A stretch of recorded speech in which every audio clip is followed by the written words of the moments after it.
Hello friends, అందరికీ hi. Welcome to VJ studies live examination. So friends, ఈరోజు live ఎగ్జామ్లో participate చేయడానికి వస్తున్న ప్రతి ఒక్కరికి కూడా విజే స్టడీస్ తరపున స్వాగతం, సుస్వాగతం.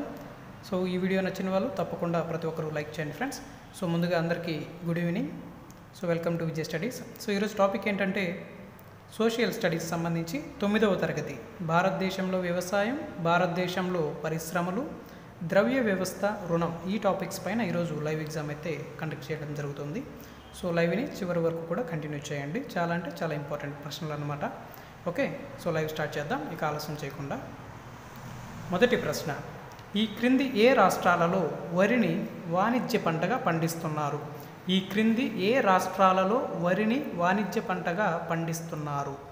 Option 1 Haryana, option 2 Punjab, option 3 Andhra Pradesh, option 4 1 మరియు 2. ఈ క్రింది ఏ రాష్ట్రాలలో వరిని వాణిజ్య పంటగా పండిస్తున్నారు అనేది ప్రశ్న. మీ యొక్క సమాధానాన్ని లైవ్ చాట్లో తెలియచేయండి.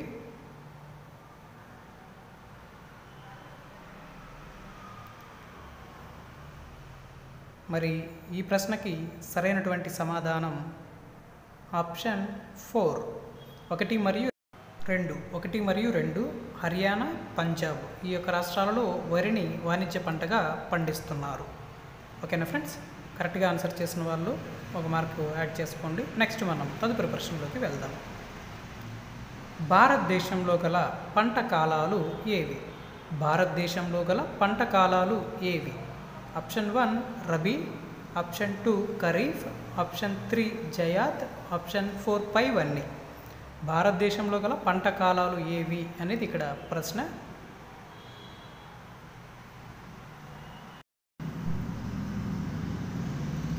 ఈ యొక్క సమాధానాన్ని లైవ్ చాట్లో తెలియచేయండి.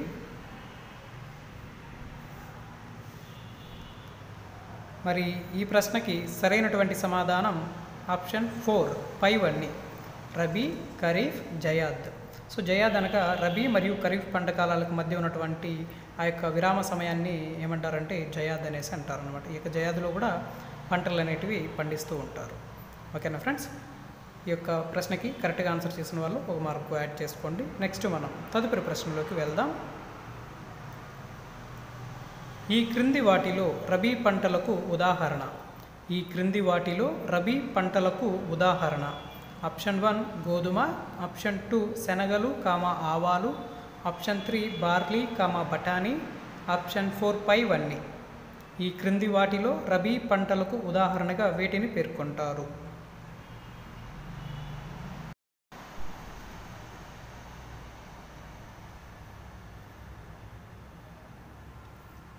మరి ఈ ప్రశ్నకి సరైనటువంటి సమాధానం option 4 is the right answer, పైవన్నీ.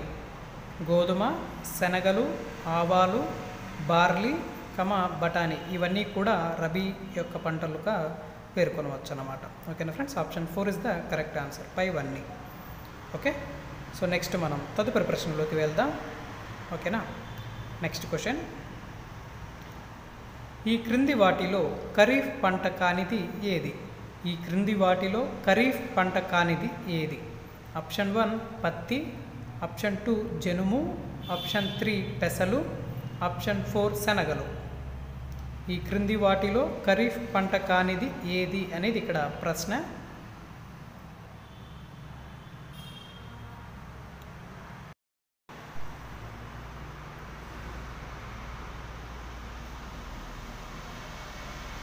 ప్రశ్న 1కి 2 సార్లు బాగా శ్రద్ధగా చదవండి.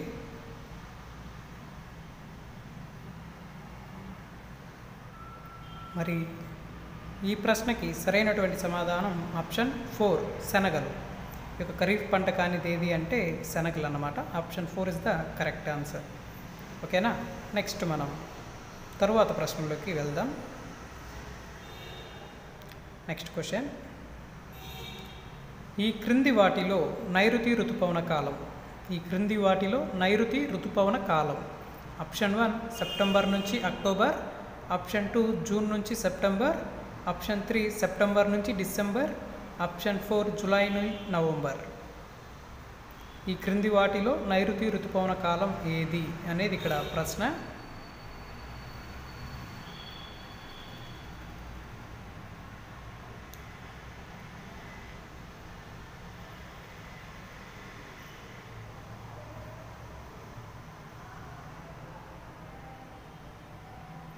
మరి ఈ ప్రశ్నకి సమాధానం ఆప్షన్ 1 సెప్టెంబర్ నుంచి అక్టోబర్ అన్నమాట. So option 1 is the correct answer. నైరుతి ఋతుపవన కాలము సెప్టెంబర్ నుంచి అక్టోబర్ వరకు. బాగా గుర్తుపెట్టుకోండి, నైరుతి ఋతుపవన కాలము. ఓకేనా. నెక్స్ట్ మనం తదుపరి ప్రశ్నలోకి వెళ్దాం.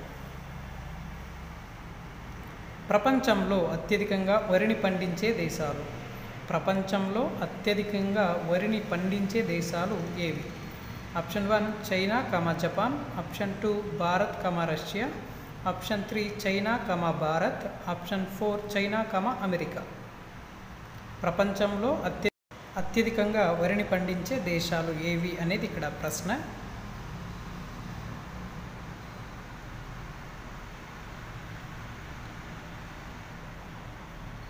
మరి ఈ ప్రశ్నకి సరైనటువంటి సమాధానం option 3 is the right answer. China, Bharat. ప్రపంచంలో అత్యధికంగా వరిని పండించే దేశాలు చైనా మరియు భారత్. ఓకే, చైనా మొదటి స్థానంలో ఉంది మరియు భారత్ వచ్చేసి వరిని పండించే స్థానంలో 2వ స్థానంలో ఉందన్నమాట. ఓకేనా. సో 1, 2 స్థానాల్లో ఇక చైనా, భారత్ ఉన్నాయి. నెక్స్ట్ మనం తదుపరి ప్రశ్నలోకి వెళ్దాం. ఈ క్రింది వాటిలో గోధుమను ఉత్పత్తి చేసే రాష్ట్రాలు ఏవి? ఈ క్రింది వాటిలో గోధుమను ఉత్పత్తి చేసే రాష్ట్రాలు. ఆప్షన్ 1 పంజాబ్, హర్యానా.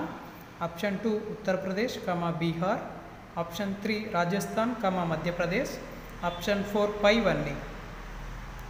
ఈ క్రింది వాటిలో గోధుమను ఉత్పత్తి చేసే రాష్ట్రాలు ఏవి అనేది ఇక్కడ ప్రశ్న.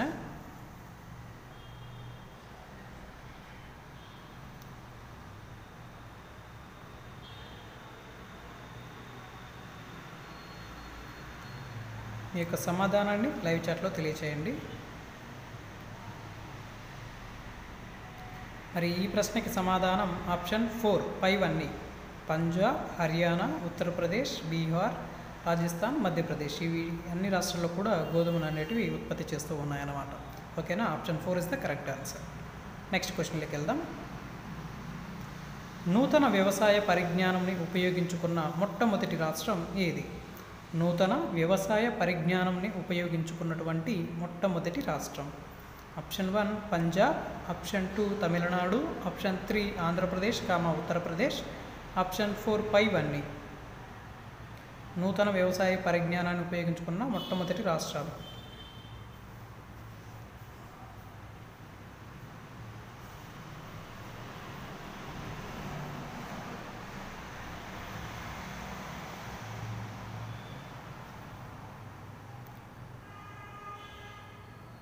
మరి ఈ ప్రశ్నకి సరైనటువంటి సమాధానం ఆప్షన్ 4 పైవన్నీ. సో పంజాబు, తమిళనాడు, ఆంధ్రప్రదేశ్, ఉత్తరప్రదేశ్ ఈ అన్ని రాష్ట్రాలు కూడా నూతన వ్యవసాయ పరిజ్ఞానాన్ని ఉపయోగించుకున్నటువంటి రాష్ట్రాల యొక్క జాబితాలో మొదటి వరుసలో ఉన్నాయన్నమాట. ఓకేనా. ఇవన్నీ కూడా కరెక్టే. Okay, option 4 is the correct answer. Next క్వశ్చన్లోకి వెళ్దాం.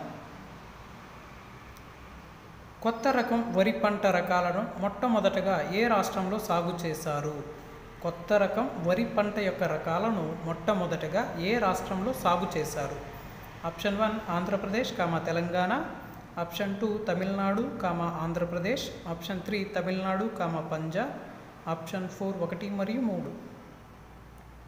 కొత్త రకం వరి పంట రకాలను మొట్టమొదటగా ఏ రాష్ట్రంలో సాగు చేశారు అనేది ఇక్కడ ప్రశ్న.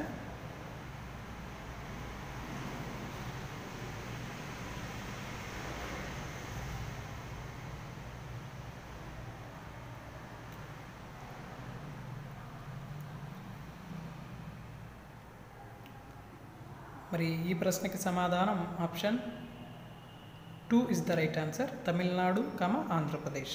సో తమిళనాడు మరియు ఆంధ్రప్రదేశ్లో ఈ యొక్క కొత్త రకం వరి పంటలను మొట్టమొదటిగా సాగు చేయడం జరిగింది. నెక్స్ట్ క్వశ్చన్లోకి వెళ్దాం. ఖరీఫ్ కాలంలో పండే మొక్కజొన్న పంటకు ఎన్ని డిగ్రీల ఉష్ణోగ్రత అవసరం? ఖరీఫ్ కాలంలో పండే మొక్కజొన్న పంటకు ఎన్ని డిగ్రీల ఉష్ణోగ్రత అవసరం? ఆప్షన్ 1 12 డిగ్రీల నుంచి 25 డిగ్రీలు. ఆప్షన్ 2 21 డిగ్రీ నుంచి 27 డిగ్రీలు. ఆప్షన్ 3 20 డిగ్రీల నుంచి 29 డిగ్రీలు, ఆప్షన్ 4 17 డిగ్రీల నుంచి 43 డిగ్రీలు.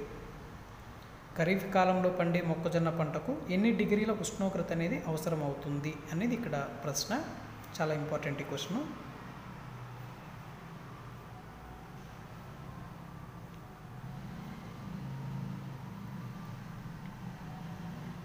మరి ఈ ప్రశ్నకి సరైనటువంటి సమాధానం ఆప్షన్ 2 21 డిగ్రీ నుంచి 27 డిగ్రీల ఉష్ణోగ్రత అయితే అవసరమవుతుంది ఇప్పుడు ఈ యొక్క ఖరీఫ్ కాలంలో పండే మొక్కజొన్న పంటకు.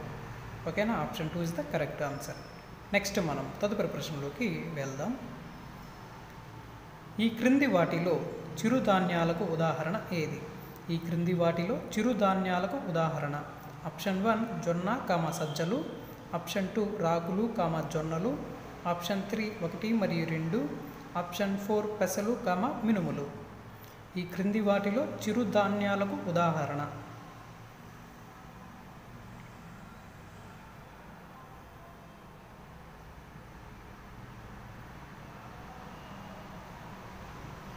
మరి ఈ ప్రశ్నకి సరైనటువంటి సమాధానం ఆప్షన్ 3 1 మరియు 2 జొన్న సజ్జలు రాగులు జొన్నలు ఇవన్నీ కూడా చిరుధాన్యాలు అన్నమాట. Option 3 is the correct answer. Okay, so కరెక్ట్గా ఆన్సర్ చేసిన వాళ్ళు ఒక మార్క్ అయితే యాడ్ చేసుకోండి. నెక్స్ట్ మనం తదుపరి ప్రశ్నలోకి వెళ్దాం. Okay, next question. So question number 12.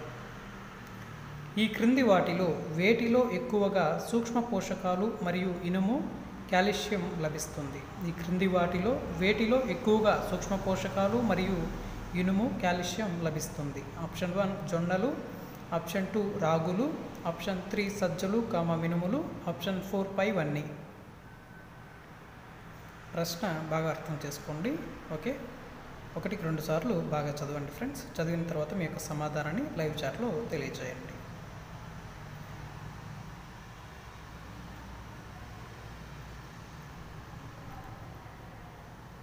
మరి ఈ ప్రశ్నకి సరైనటువంటి సమాధానం option 2 is the right answer. రాగులు. ఆప్షన్ 2 రాగులు. ఈ క్రింది వాటిలో ఎక్కువగా సూక్ష్మ పోషకాలు ఉన్నటువంటిది వచ్చేసి రాగులు అన్నమాట. Okay, option 2 is the correct answer. Next క్వశ్చన్లోకి వెళ్దాం. ప్రపంచంలో పప్పు ధాన్యాల ఉత్పత్తిలో ప్రథమ స్థానంలో ఉన్న దేశం ఏది? ప్రపంచంలో పప్పు ధాన్యాల ఉత్పత్తిలో ప్రథమ స్థానంలో ఉన్నటువంటి దేశం option 1 China, option 2 India, option 3 Japan, option 4 America. ప్రపంచంలో పప్పు ధాన్యాల ఉత్పత్తిలో ప్రథమ స్థానంలో ఉన్నటువంటి దేశం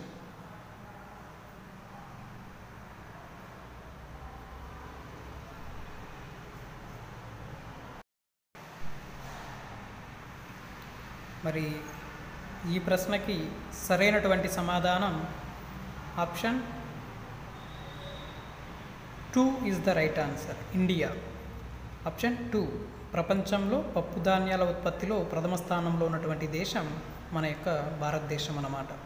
ఓకేనా friends, so option 2 is the correct answer. Okay, next మనం తదుపరి ప్రశ్నలోకి వెళ్దాం. ఈ క్రింది వాటిలో లెగ్యూమినేసి కుటుంబంకు చెందినవి ఏవి? ఈ క్రింది వాటిలో లెగ్యూమినేసి కుటుంబంకు చెందినటువంటి పంటలు ఏవి?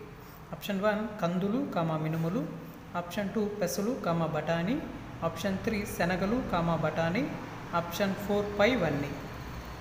ఈ క్రింది వాటిలో లెగ్యూమినేసి కుటుంబంకు చెందినవి ఏవి? చాలా ఇంపార్టెంట్ అన్నమాట ఈ ప్రశ్న.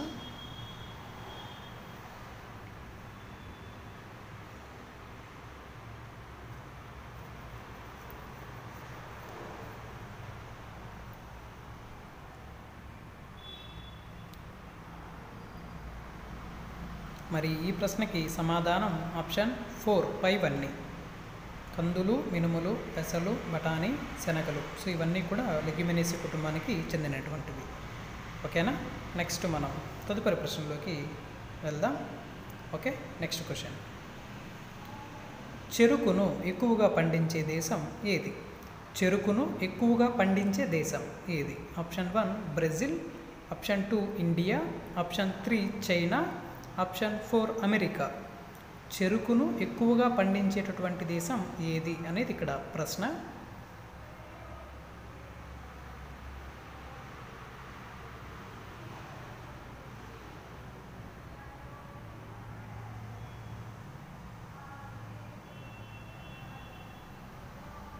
మరి ఈ ప్రశ్నకి సరైనటువంటి సమాధానం ఆప్షన్ 1 బ్రెజిల్. చెరుకును ఎక్కువగా పండించేటటువంటి దేశం ఏది అంటే బ్రెజిల్ అన్నమాట.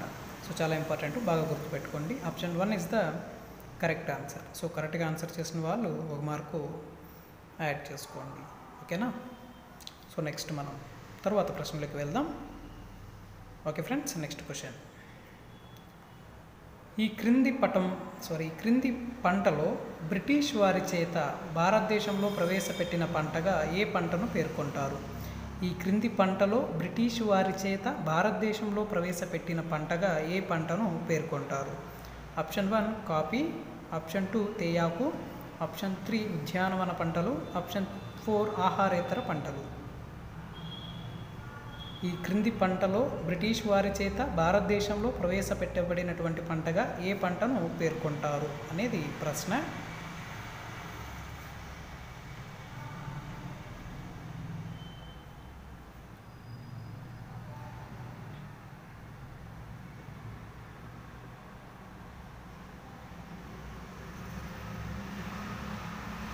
మరి ఈ ప్రశ్నకి సమాధానం option 2 is the right answer. తేయాకు. Option 2 is the correct answer. Okay.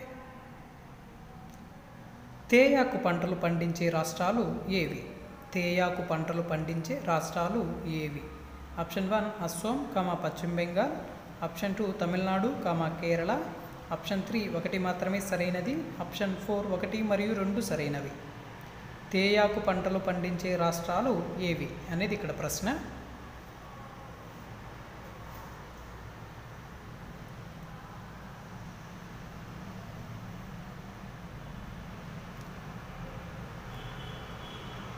మరి ఈ ప్రశ్నకి సరైనటువంటి సమాధానం option 4 is the right answer. 1 మరియు 2 సరైనటువంటివి. ఆప్షన్ 4 అస్సాం, పశ్చిమ బెంగాల్, తమిళనాడు, కేరళ ఇవన్నీ కూడా తేయాకు పంటలు పండించేటటువంటి రాష్ట్రాలు అన్నమాట. చాలా ఇంపార్టెంట్, బాగా గుర్తుపెట్టుకోవాలి.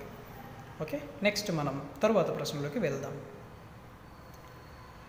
భారతదేశంలో ఎంత శాతం కాఫీ పంటలను ఉత్పత్తి చేస్తున్నారు? భారతదేశంలో ఎంత శాతం కాఫీ పంటలను ఉత్పత్తి చేస్తున్నారు? Option 1 10%, option 2 8%, option 3 4%, option 4 5%. భారతదేశంలో ఎంత శాతం కాఫీ పంటలను ఉత్పత్తి చేస్తున్నారు అనేది ఇక్కడ ప్రశ్న.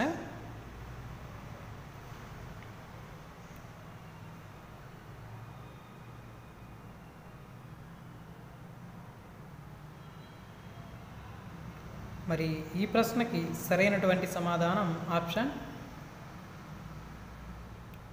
3 ఇస్ ద రైట్ ఆన్సర్. 4%. ఓకేనా? సో భారతదేశంలో ఎంత శాతం కాఫీ పంటలను ఉత్పత్తి చేస్తున్నారు అంటే దాదాపుగా 4% ఈ యొక్క కాఫీ పంటలను అయితే ఉత్పత్తి చేస్తున్నారన్నమాట మన యొక్క భారతదేశంలో. ఓకే, ఈ ప్రశ్నకి కరెక్ట్గా ఆన్సర్ చేసిన వాళ్ళు 1 మార్క్ యాడ్ చేసుకోండి. నెక్స్ట్ క్వశ్చన్లోకి వెళ్దాం. ఉద్యానవన పంటలు ఉత్పత్తిలో భారతదేశం యొక్క స్థానం ఎంత? ఉద్యానవన పంటలు ఉత్పత్తిలో భారతదేశం యొక్క స్థానం. ఆప్షన్ 1 3వ స్థానం, ఆప్షన్ 2 5వ స్థానం, ఆప్షన్ 3 1వ స్థానం, ఆప్షన్ 4 2వ స్థానం. ఉద్యానవన పంటల ఉత్పత్తిలో భారతదేశం యొక్క స్థానం.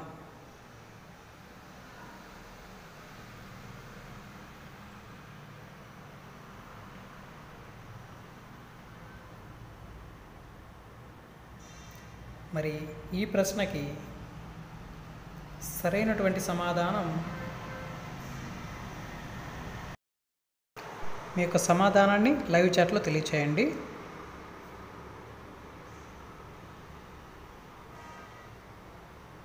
మరి ఈ ప్రశ్నకి సరైనటువంటి సమాధానం ఆప్షన్ 1 3.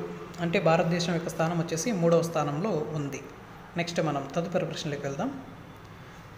ప్రపంచం కూరగాయల ఉత్పత్తిలో భారతదేశం ఎంత శాతం పండిస్తుంది? ప్రపంచంలో కూరగాయల ఉత్పత్తిలో భారతదేశం ఎంత శాతం పండిస్తుంది? Option 1 13%, option 2 15%, option 3 21%, option 4 10%. ప్రపంచం కూరగాయల ఉత్పత్తిలో భారతదేశం ఎంత శాతము పండిస్తుంది అనేది ఇక్కడ ప్రశ్న.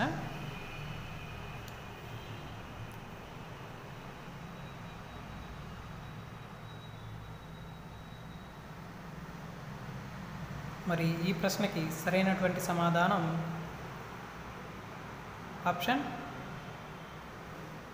1 ఇస్ ద రైట్ ఆన్సర్, 13%.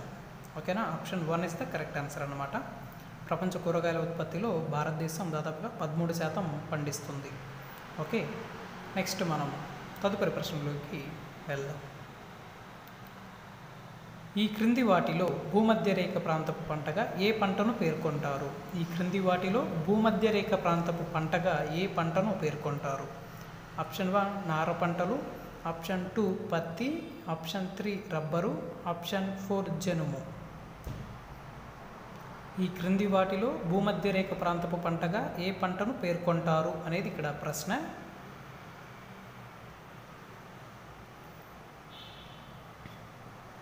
మీ యొక్క సమాధానాన్ని లైవ్ చాట్లో తెలియచేయండి.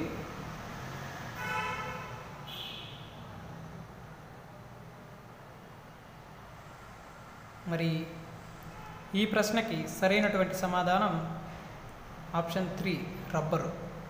ఈ క్రింది వాటిలో భూమధ్య రేఖ ప్రాంతపు పంటగా ఏ పంటను పేర్కొంటారు అంటే రబ్బర్ అన్నమాట. ఓకేనా, option 3 is the correct answer. Next మనం తర్వాత ప్రశ్నలోకి వెళ్దాం. గారో కొండలు ఏ ప్రాంతంలో ఉన్నాయి? గారో కొండలు ఏ ప్రాంతంలో ఉన్నాయి? Option 1 Meghalaya, option 2 Kerala, option 3 Karnataka, option 4 పశ్చిమ బెంగాల్. గారో కొండలు ఏ ప్రాంతంలో ఉన్నాయి అనేది ఇక్కడ ప్రశ్న. మరి ఈ ప్రశ్నకి సమాధానం option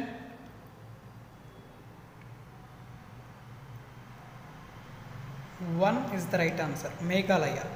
option 1 Meghalaya is the correct answer. Garo కొండలు మేఘాలయ ప్రాంతంలో ఉన్నాయి. ఓకేనా ఫ్రెండ్స్, కరెక్ట్గా ఆన్సర్ చేసిన వాళ్ళు ఒక మార్క్ అయితే చక్కగా యాడ్ చేసుకోండి. సో రెగ్యులర్గా మనము ప్రతి సబ్జెక్టు కూడా టాపిక్ వైజ్ ఎగ్జామ్స్ అయితే కండక్ట్ చేస్తాము.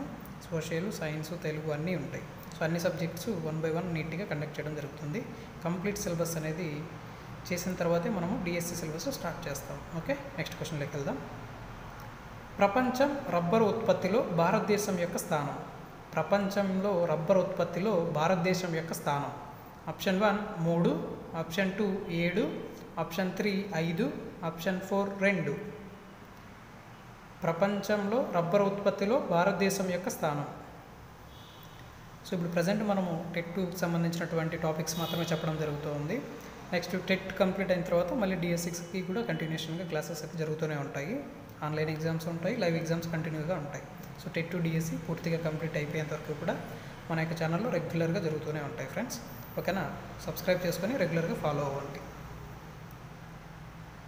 మరి ఈ ప్రశ్నకి సరైనటువంటి సమాధానం ఆప్షన్ 3 5వ స్థానం. Option 3 is the correct answer. ప్రపంచం రబ్బర్ ఉత్పత్తిలో భారతదేశం యొక్క స్థానం 5వ స్థానం. ఓకేనా, నెక్స్ట్ మనం తర్వాత క్వశ్చన్లోకి వెళ్దాం. ప్రపంచంలో మొట్టమొదటగా పత్తిని సాగు చేసిన దేశం ఏది? ప్రపంచంలో మొట్టమొదటగా పత్తిని సాగు చేసినటువంటి దేశం. ఆప్షన్ 1 భారతదేశం, option 2 China, option 3 Japan, option 4 America. ప్రపంచంలో మొట్టమొదటగా పత్తిని సాగు చేసినటువంటి దేశం ఏది?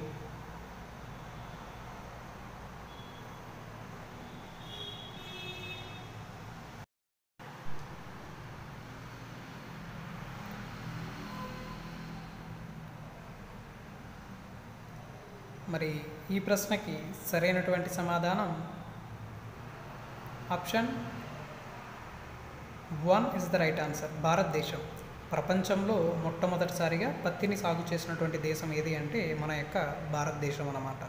ఓకేనా, option 1 is the correct answer. Next మనం తర్వాత ప్రశ్నలోకి వెళ్దాం.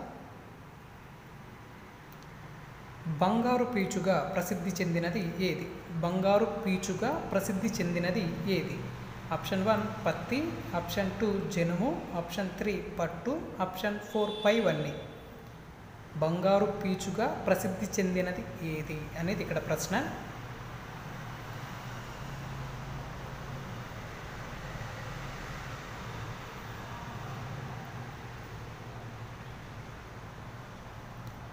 మరి ఈ ప్రశ్నకి సరైనటువంటి సమాధానం option 2 is the right answer. జనుము. బంగారు పీచుగా ప్రసిద్ధి చెందినది ఏది అంటే ఈ యొక్క జనుము అన్నమాట. ఓకేనా. Option 2 is the correct answer.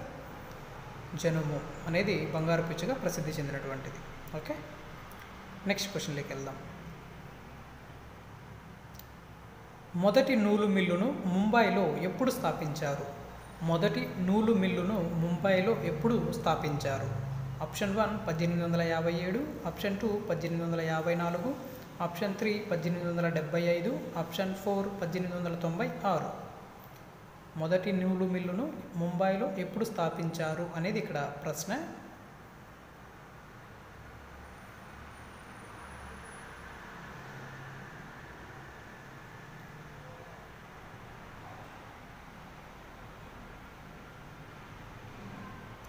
మరి ఈ ప్రశ్నకి సరైనటువంటి సమాధానం option 2 is the right answer. 1854. మొదటి నూలు మిల్లును ముంబైలో ఎప్పుడు స్థాపించారు అంటే 1854లో ఈ యొక్క నూలు మిల్లును ముంబైలో స్థాపించడం జరిగింది. ఓకేనా. నెక్స్ట్ మనం తర్వాత ప్రశ్నలోకి వెళ్దాం. మొదటి జనపనార మిల్లును ఎక్కడ స్థాపించారు? మొదటి జనపనార మిల్లును ఎక్కడ స్థాపించారు? Option 1 Mumbai, option 2 Chennai, option 3 Kolkata, option 4 Uttar Pradesh. మొదటి జనపనార మిల్లును ఎక్కడ స్థాపించారు అనేది ఇక్కడ ప్రశ్న. మీ యొక్క సమాధానాన్ని లైవ్ చాట్లో తెలియచేయండి. సో అందరూ కూడా ప్రతి ఒక్కరూ కూడా ప్రతి సబ్జెక్టు బాగా ప్రిపేర్ అవ్వండి. సో మనకి నెక్స్ట్ మంత్లో టెట్ నోటిఫికేషన్ ఇవ్వడానికి ప్రభుత్వం అన్ని ఏర్పాట్లు చేస్తూ ఉంది.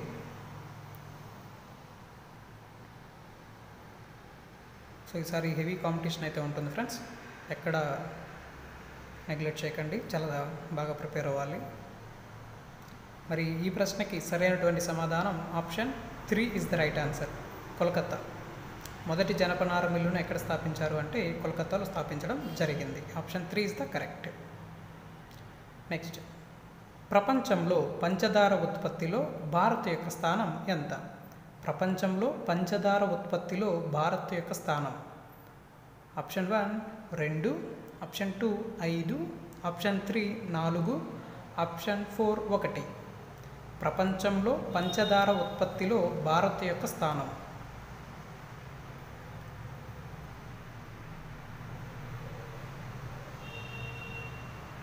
మరి ఈ ప్రశ్నకి సమాధానాన్ని అందరూ కూడా లైవ్ చాట్లో తెలియచేయండి. సో చాలామంది బాగా ఎగ్జామ్ అయితే రాస్తూ ఉన్నారు ప్రతిరోజు కూడా.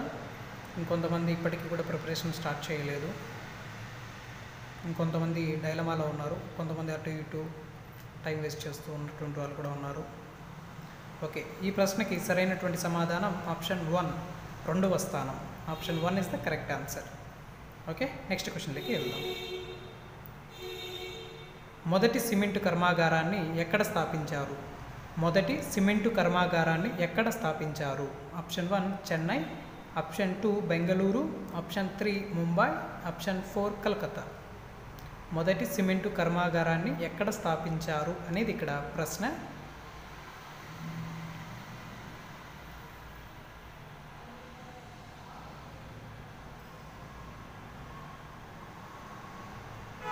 మరి ఈ ప్రశ్నకి సరైనటువంటి సమాధానం option 1 is the right answer. Chennai. So మొట్టమొదటి సిమెంట్ కర్మాగారాన్ని ఎక్కడ స్థాపించారు అంటే చెన్నైలో స్థాపించడం జరిగిందనమాట. Option 1 is the correct answer. ఓకేనా. సో మనం ప్రతిరోజు కూడా టెట్ టు డిఎస్సికి సంబంధించి live exams, online exams conduct చేయడం జరుగుతుంది. సో అందరూ కూడా ప్రతి సబ్జెక్టు కూడా బాగా చదవండి. చదివిన తర్వాత లైవ్ ఎగ్జామ్స్ రాయండి ఫ్రెండ్స్. అప్పుడే మీకు బాగా యూస్ఫుల్గా ఉంటాయి. ఓకేనా. సో ఈ ప్రశ్నకి option 1 is the correct answer. Okay, next తదుపరి ప్రశ్నలోకి వెళ్దాం. భారతదేశానికి ఎలక్ట్రానిక్స్ రాజధానిగా ఏ నగరానికి పేరు? భారతదేశానికి ఎలక్ట్రానిక్స్ రాజధానిగా ఏ నగరానికి పేరు? Option 1 Delhi, option 2 Bengaluru, option 3 Hyderabad, option 4 Kolkata. భారతదేశానికి ఎలక్ట్రానిక్స్ రాజధానిగా ఏ నగరానికి పేరు? చాలా ఇంపార్టెంట్ ప్రశ్న, బాగా గుర్తుపెట్టుకోండి.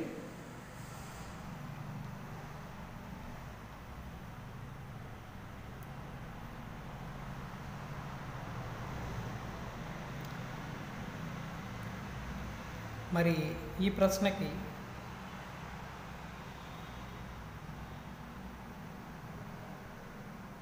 సరైనటువంటి సమాధానం option 2 is the right answer. Bengaluru. భారతదేశానికి ఎలక్ట్రానిక్స్ రాజధానిగా ఈ యొక్క బెంగళూరు నగరాన్ని పేర్కొంటారు. ఓకేనా, option 2 is the correct answer. Next question. నూతన పారిశ్రామిక విధానమును ఎప్పుడు ఏర్పాటు చేశారు? నూతన పారిశ్రామిక విధానమును ఎప్పుడు ఏర్పాటు చేశారు? Option 1 1995, option 2 1990, option 3 1890, option 4 1993. నూతన పారిశ్రామిక విధానమును ఎప్పుడు ఏర్పాటు చేశారు అనేది ఇక్కడ ప్రశ్న.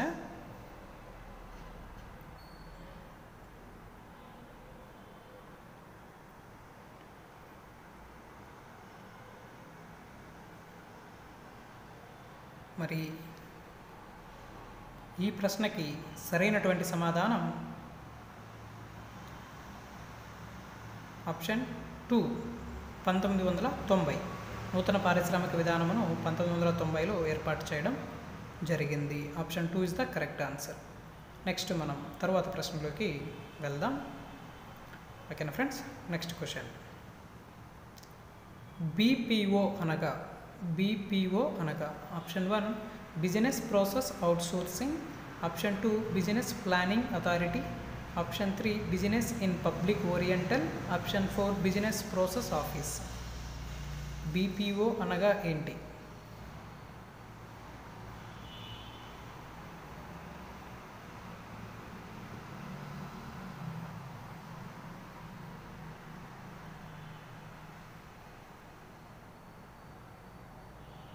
మరి ఈ ప్రశ్నకి సమాధానం ఆప్షన్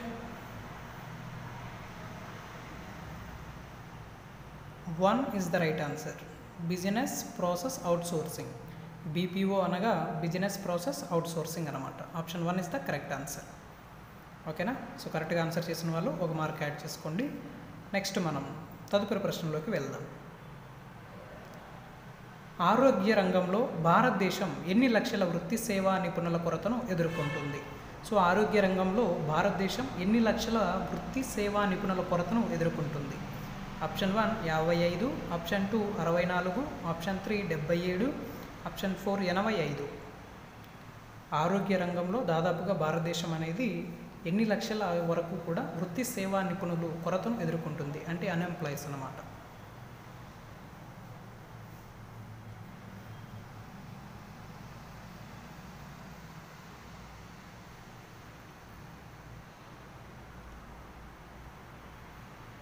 మరి ఈ ప్రశ్నకి సరైనటువంటి సమాధానం option 2 is the right answer. 64. So 64 లక్షల వరకు కూడా ఈ యొక్క ఆరోగ్య వృత్తికి సంబంధించినటువంటి నిపుణుల యొక్క కొరత అయితే ఉందన్నమాట మనకి భారతదేశంలో. నెక్స్ట్ క్వశ్చన్లోకి వెళ్దాం. గ్రామీణులకు ఇచ్చే నియత రుణాలను పర్యవేక్షించున్నది ఏది? గ్రామీణులకు ఇచ్చేటటువంటి నియత రుణాలను పర్యవేక్షించున్నది ఏది? Option 1 RBI, option 2 NABARD, option 3 1 మరియు 2, ఆప్షన్ 4 రైతు సేవా సమితి, గ్రామీణ బ్యాంకులు. గ్రామీణులకు ఇచ్చేటటువంటి నియత రుణాలను పర్యవేక్షించున్నది ఏది అనేది ఇక్కడ ప్రశ్న.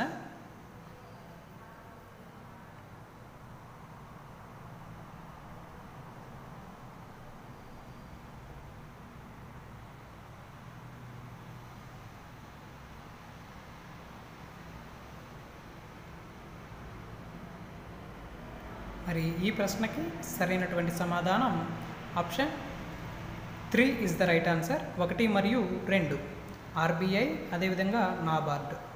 ఓకేనా, option 3 is the correct answer. Next క్వశ్చన్లోకి వెళ్దాం. గ్రామీణులు పొందే ప్రతి 100 రూపాయల రుణంలో ఎన్ని రూపాయలు వరకు కూడా వాణిజ్య బ్యాంకు నుండి వస్తాయి? అంటే గ్రామీణులు పొందేటటువంటి ప్రతి 100 రూపాయలకు గాను రుణంలో ఎన్ని రూపాయలు వాణిజ్య బ్యాంకు నుండి వస్తాయి? ఆప్షన్ 1 50 రూపాయలు, ఆప్షన్ 2 45 రూపాయలు, ఆప్షన్ 3 25 రూపాయలు, ఆప్షన్ 4 70 రూపాయలు.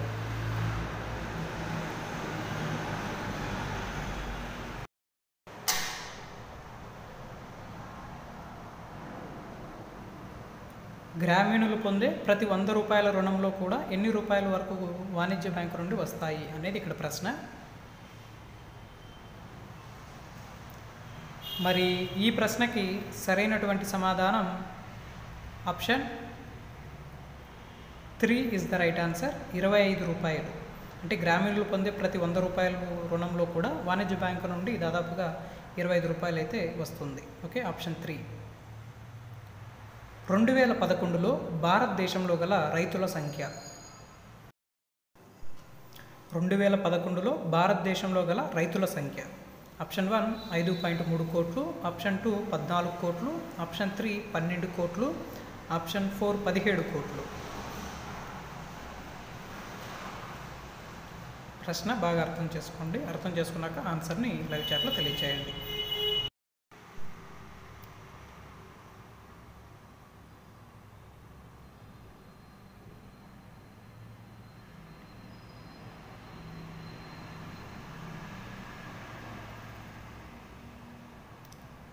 మరి ఈ ప్రశ్నకి సరైనటువంటి సమాధానం option 2 is the right answer. 14 కోట్లు. 2011లో భారతదేశంలో గల రైతుల సంఖ్య 14 కోట్లు అన్నమాట. ఓకేనా, నెక్స్ట్ మనం తదుపరి ప్రశ్నలోకి వెళ్దాం. ప్రతి స్వయం సహాయక బృందంలో ఎంతమంది సభ్యులుగా ఉంటారు? ప్రతి స్వయం సహాయక బృందంలో ఎంతమంది సభ్యులుగా ఉంటారు? ఆప్షన్ 1 15 నుంచి 20, ఆప్షన్ 2 10 నుంచి 15, ఆప్షన్ 3 1 నుంచి 15, ఆప్షన్ 4 1 మరియు 2. ప్రతి స్వయం సహాయక బృందంలో ఎంతమంది సభ్యులుగా ఉంటారు అనేది ఇక్కడ ప్రశ్న.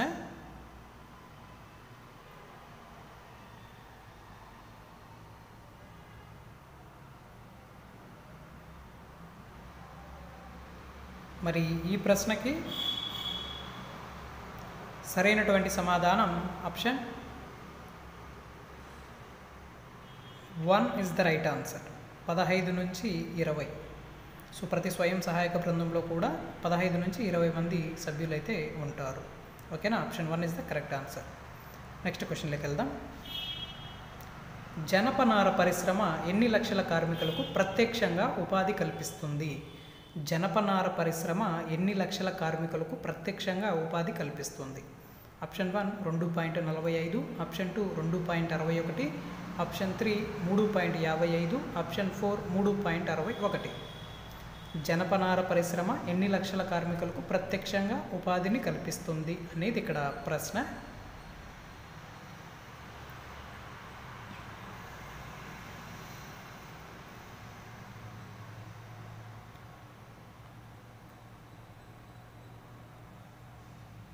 మరి ఈ ప్రశ్నకి సరైనటువంటి సమాధానం option 2 is the right answer. 2.61. అంటే జనపనార పరిశ్రమ ద్వారా ఎన్ని లక్షల కార్మికులు ప్రత్యక్షంగా ఉపాధి పొందుతున్నారు అంటే 2.61 లక్షల మంది. Option 2 is the correct answer. Next క్వశ్చన్లోకి వెళ్దాం.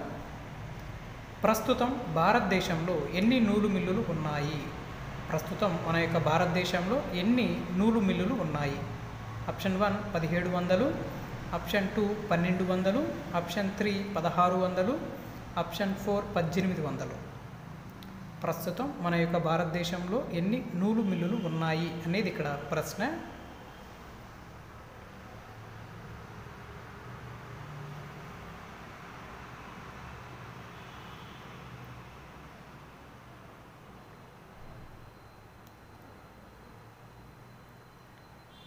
మరి ఈ ప్రశ్నకి సరైనటువంటి సమాధానం option 3 is the right answer. 1600. ప్రస్తుతం మన యొక్క భారతదేశంలో ఎన్ని నూలు మిల్లులు ఉన్నాయి అంటే 1600 వరకు కూడా ఈ యొక్క నూలు మిల్లులు ఉన్నాయన్నమాట. Option 3 is the correct answer. Next question, ప్రపంచం ఆహార ధాన్యాల ఉత్పత్తిలో ఎన్నో వంతు మన దేశంలో ఉత్పత్తి అవుతుంది? ప్రపంచం ఆహార ధాన్యాల ఉత్పత్తిలో ఎన్నో వంతు మన దేశంలో ఉత్పత్తి అవుతుంది? Option 1 1/12, option 2 1/10, option 3 1/5, option 4 1/8. ప్రశ్న బాగా అర్థం చేసుకోండి.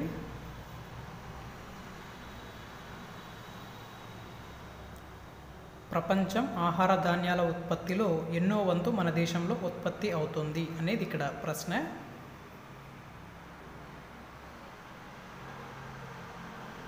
మరి ఈ ప్రశ్నకి సరైనటువంటి సమాధానం ఆప్షన్ 2 1/10 వంతు. Option 2 is the correct answer, 1/10. Okay friends, so ఈరోజు లైవ్ ఎగ్జామ్లో పార్టిసిపేట్ చేసిన ప్రతి ఒక్కరికి కూడా చాలా థ్యాంక్స్. సో ముందుగా ఇక్కడ ఈరోజు లైవ్ ఎగ్జామ్ రాసినటువంటి వాళ్ళందరూ కూడా మీ యొక్క మార్కులని అక్కడ లైవ్ చాట్లో తెలియచేయండి. మీ పేరు, అదేవిధంగా మీ యొక్క జిల్లా పేరు, మీకు వచ్చినటువంటి మార్కులు. సో మన యొక్క ఛానల్ని ఇంకా సబ్స్క్రైబ్ చేసుకునే వాళ్ళు ఉంటే తప్పకుండా మన యొక్క ఛానల్ని సబ్స్క్రైబ్ చేసుకోండి. అదేవిధంగా పక్కనే ఉన్నటువంటి బెల్ ఐకాన్ కూడా యాక్టివేట్ చేసుకోండి. అప్పుడు నేను పెట్టే లేటెస్ట్ వీడియోస్ కానీ లేటెస్ట్ అప్డేట్స్ కానీ మీకు నోటిఫికేషన్ రూపంలో వస్తూ ఉంటాయి.